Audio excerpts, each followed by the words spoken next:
पंडित शादीराम ने ठंडी आह भरी और सोचने लगे, क्या यह ऋण कभी सिर से न उतरेगा?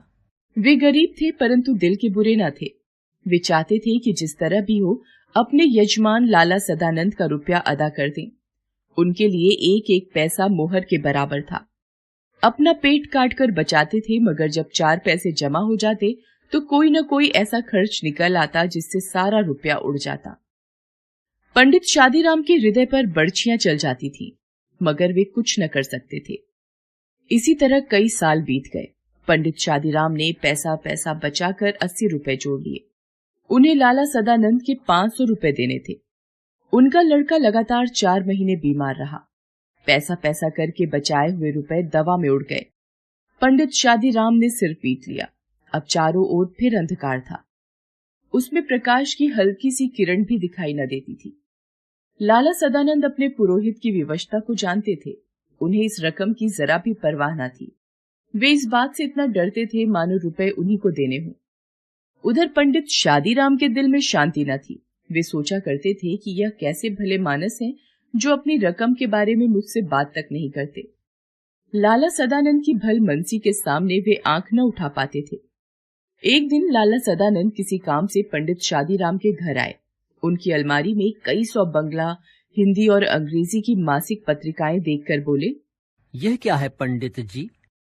पुरानी पत्रिकाएं हैं। बड़े भाई को पढ़ने का शौक था, वही ये पत्रिकाएं मंगवाते थे।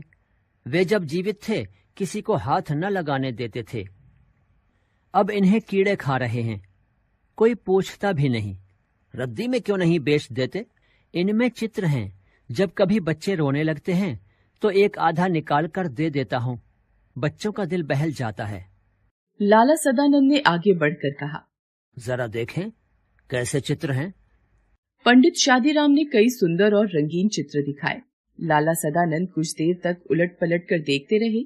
सहसा बोले, ये चित्रकला के बढ़िया नमूने हैं।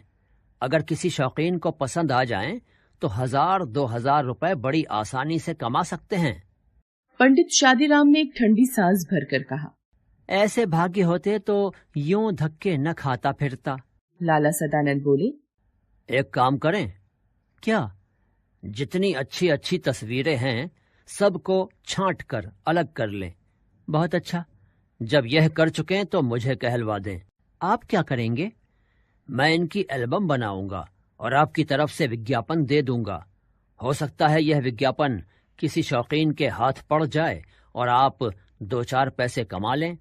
तस्वीरें बहुत बढ़िया हैं। पंडित शादीराम को यह आशा न थी कि कोयले की खान में हीरा मिल जाएगा। घोर निराशा से सभी द्वार बंद कर दिए थे। लाला सदानंद के कहने से पंडित जी दिन भर बैठकर तस्वीरें छांटते रहे। शाम तक 200 बढ़िया चित्र जमा हो गए। उस समय वे उन्हें देखकर स्वयं उछल पड़े। उनके मुख पर आनंद की आभा नाचने लगी। वे उन चित्रों की तरफ इस तरह देखते थे मानो उनमें से हर एक में 10 का नोट हो। बच्चों को उधर देखने तक न देते थे। वे सफलता के विचार से झूमने लगे। लाला सदानंद ने चित्रों को एल्बम में लगवाया और समाचार पत्रों में विज्ञापन दे दिया। अब पंडित शादीराम हर समय डाकिये की प्रतीक्षा करने लगे। वे रोज सोचते कि आज कोई चिट्ठी आएगी। दिन बीत जाता और कोई चिट्ठी न आती थी।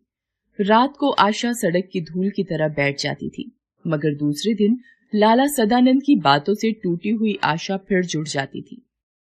दिन बीतते गए। आखिर एक दिन शादीराम के भाग्य जागे। कोलकाता के एक मारवाड़ी सेठ ने पत्र लिखा कि एल्बम भेज दो, अगर पसंद आ गया तो खरीद लिया जाएगा। पंडित शादीराम दौड़ते हुए लाला सदानंद के पास पहुंचे और उन्हें पत्र दिखाया। लाला सदानंद ने पत्र को अच्छी तरह देखा और जवाब दिया, रजिस्ट्री कराकर एल्बम भेज दो। शौकीन आदमी मालूम होता है, खरीद लेगा। और मूल्य लिख दो, 1000 रुपए से कम पर सौदा न होगा। कुछ दिन बाद उन्हें जवाब में एक बीमा मिला। पंडित शादीराम के हाथ पैरों से ज्यादा उनका दिल कांप रहा था। उन्होंने लिफाफे को खोला और उछल पड़ा। उसमें 100 के 10 नोट थे। पहले उनके भाग्य ने करवट बदली थी, अब वह पूर्ण रूप से उठकर बैठ गया।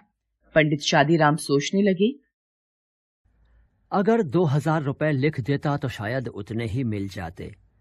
इस सोच ने उनकी सारी खुशी किरकिरी कर दी।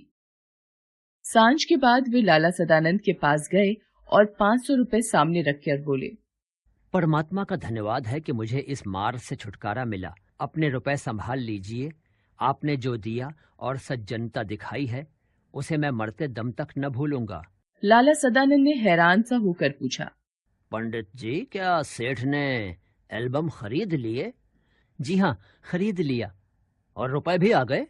जी हाँ। 1000? जी हाँ। नहीं तो मुझ गरीब ब्राह्मण के पास क्या था जो आपका ऋण चुका पाता। परमात्मा ने मेरी सुन ली। मेरा विचार है आप ये रुपए अपने पास ही रखें। मैं आपका यजमान हूँ।